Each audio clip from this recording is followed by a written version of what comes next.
The gentleman yields. I now recognize the gentleman from Texas, Mr. Kassar. This subcommittee is supposedly about looking into waste, fraud, and abuse.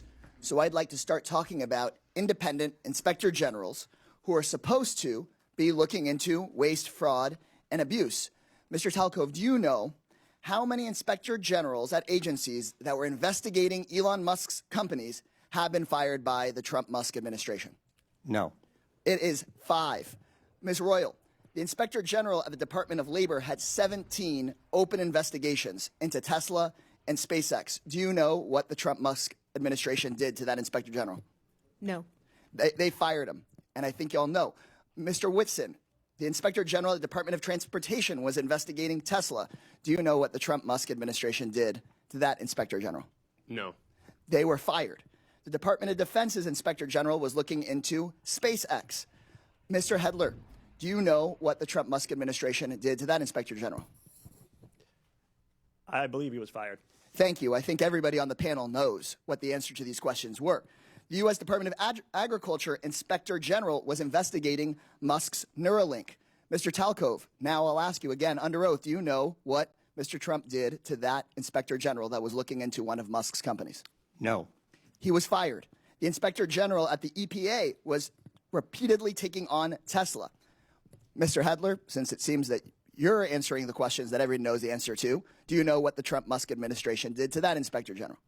I believe he was also fired. Also fired. At least 5 Inspector Generals that were looking into Elon Musk's companies were fired by the Trump-Musk administration. These Inspector Generals, who are independent, protected by law, they are the people that find the waste, fraud, and abuse and found many of the cases of waste, fraud, and abuse that have been brought up today, fired because they were looking into Elon Musk. At the NLRB, the National Labor Relations Board, which is supposed to protect workers from getting their unions busted by folks like Elon Musk, made functionally broken by the so-called Department of Government Efficiency that really is the Department of Government Efficiency for Elon Musk, not for you. They are trying to shut down the Department of Education, the Department of Labor. You know what Elon Musk doesn't seem to be looking into? His own contracts. Again, I'll ask you, Mr. Talcove, do you know how much money a day Mr. Musk will receive from the federal government for his contracts? No. The answer is $8 million a day. Just last year, Elon Musk was promised $3 billion from close to 100 contracts with the federal government. Ms. Royal, do you know how much the average person in this country who survives on Social Security, one of our seniors who's worked their entire life, about how much they have to survive on a day? I do not. $65 a day. We're not looking into Elon Musk's $8 million a day. This subcommittee, chaired by Marjorie Taylor Greene and the House Republicans, is looking into your grandmother's $65 a day. Let me be clear.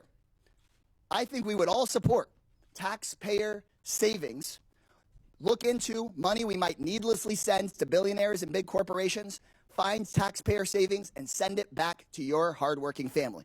But instead, what House Republicans and the Trump-Musk administration want to do is they want to look into your kids' lunch money, your kids' teacher's salary, into your grandparents' Social Security. They want to take that money and give it out in billionaire tax cuts, and they're talking about that in committee tomorrow, in Budget Committee tomorrow. They just released their plan. So let me be clear.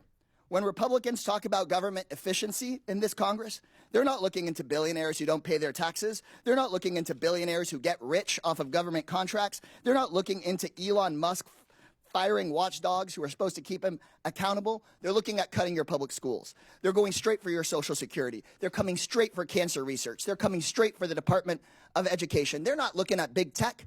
They're not looking at big pharma because those people fund their campaigns. If this committee were serious about rooting out waste from our federal government, then today's whole hearing would be about how Musk and Donald Trump are firing the independent watchdogs who've done this work for decades. Instead, my Republican colleagues' actual goal on this committee is to distract from Trump and from Musk's corrupt war on accountability. This will not be a subcommittee dedicated to making government efficient for everyday people. It's about helping Elon Musk and Donald Trump be as efficient as possible in robbing our government and handing out our government services to the rich. So this seems that this subcommittee is The just going to be gentleman's like time the has agency it's named expired. after, The gentleman's sham. time has expired. A total sham.